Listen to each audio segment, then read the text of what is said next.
नमस्कार मेरे प्यारे बच्चों, आप सभी के सामने एक न्यूज़पेपर में हेडलाइन छपी कि भाई 81,000 पोस्ट आने वाली हैं यूपी पुलिस में।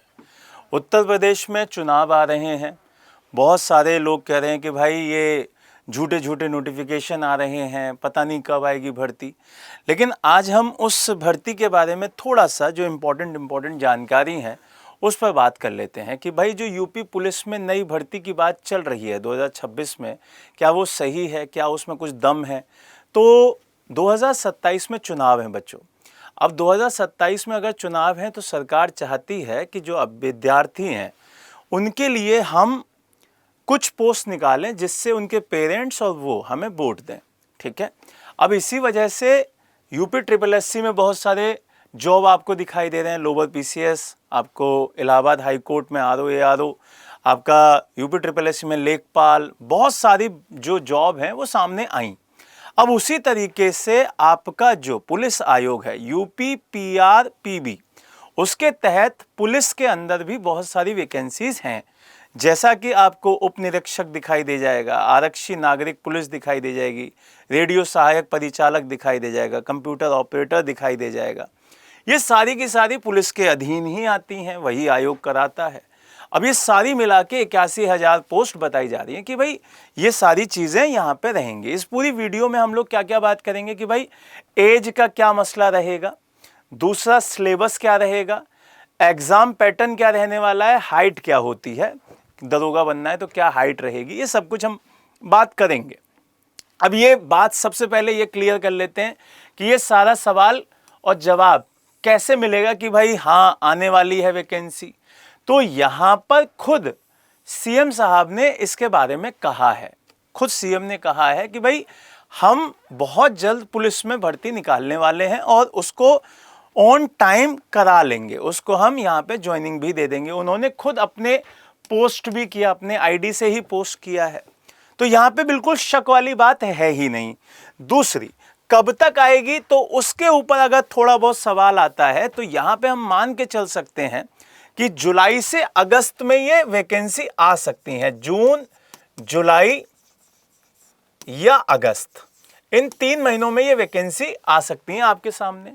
दूसरा, अब बात करते हैं कि भाई जो क्राइटेरिया है, एज वाली बात, तो यहाँ पे पिछली बार के जो एग्जाम में पूरा का पूरा बच्चों ने डिमांड किया और डिमांड के बाद थोड़ा सा यहाँ पे उन्हें रिलैक्सेशन भी मिला। क्योंकि जब आप बात करते हैं जनरल कास्ट की, OBC की, SC की, वहाँ पर जो पूरा एज ग्रुप था उनके लिए अलग है, जनरल के लिए अलग है। जनरल के लिए 21 से 28 साल, 21 से 28 साल एज दे रखी थी, लेकिन पिछली बार यहाँ पे 3 साल का उन्हें रिलैक्सेशन दिया गया था।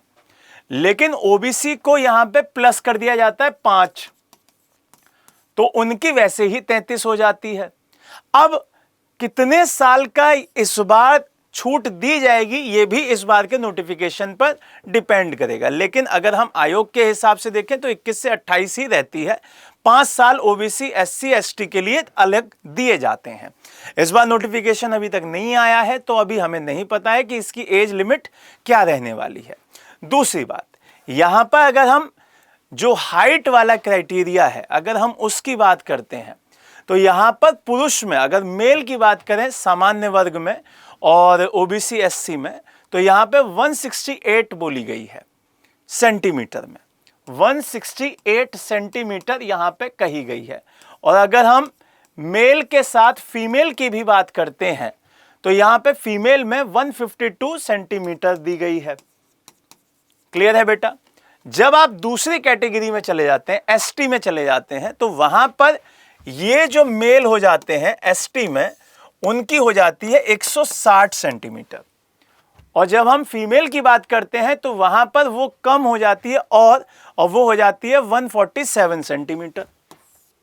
तो इसका मतलब जब आप ST की देखते हैं तो इनकी हाइट इतनी होनी चाहिए, और यहां पे जब आप जनरल की, OBC की और SC की देखते हैं तो उनकी हाइट ये होनी चाहिए। उसके साथ साथ सीने की भी बात होती है, तो 79 से 84 सेंटीमीटर यहां पर सीना दिखाई देना चाहिए। 79 to 84। समझ में आ रहा है? पहली बात तो ये। दूसरा, फीमेल्स में 40 किलो वजन होना चाहिए, यहां पर भी और यहां पर भी। अब आते हैं यहां पे सीने की बात कि भाई वहां पे सीना कितना होना चाहिए, तो वो 77 से 82, 77 से 82, ये इतना होना चाहिए। अब ये तो हुआ सीने और हाइट की बात। अब इसके अलावा क्या क्या आपके सामने जो डाउट्स होंगे वो भी देख लेते हैं। सब्जेक्ट की बात देखते हैं। तो यहां पे सब्जेक्ट में अगर हम एसआई की बात करते हैं, एसआई में आपको जीके दिखाई देगी, हिंदी दिखाई देगी, रीजनिंग दिखाई देगी, मैथ दिखाई देगी। क्लियर है ये बात?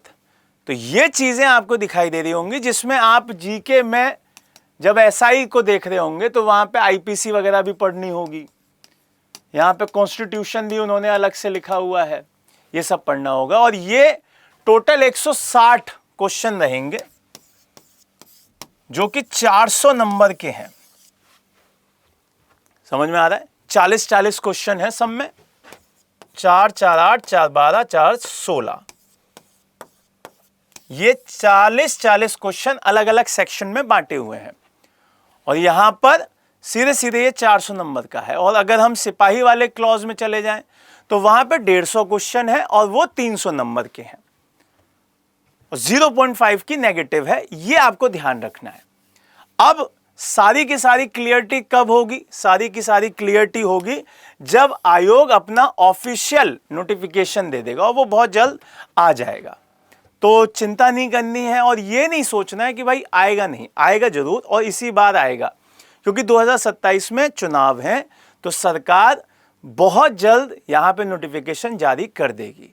अब आपको क्या करना है? पढ़ना है, बस पढ़ना है, इधर उधर की वीडियो नहीं देखनी है, पढ़ना है बस। ये जो क्राइटेरिया है उनको तब तक मान के चलना है, क्योंकि ये पिछले क्राइटेरिया के हिसाब से ही बताया गया है, तो ये मान के चल रहे हैं कि हाँ यही होंगे। नए नोटिफिकेशन में क्या बदलाव होते हैं तो उसके लिए हम दोबारा मिलेंगे। तब तक के लिए मुस्कुराते रहो, नई नई चीजें सीखते रहो। जय हिंद, जय भारत।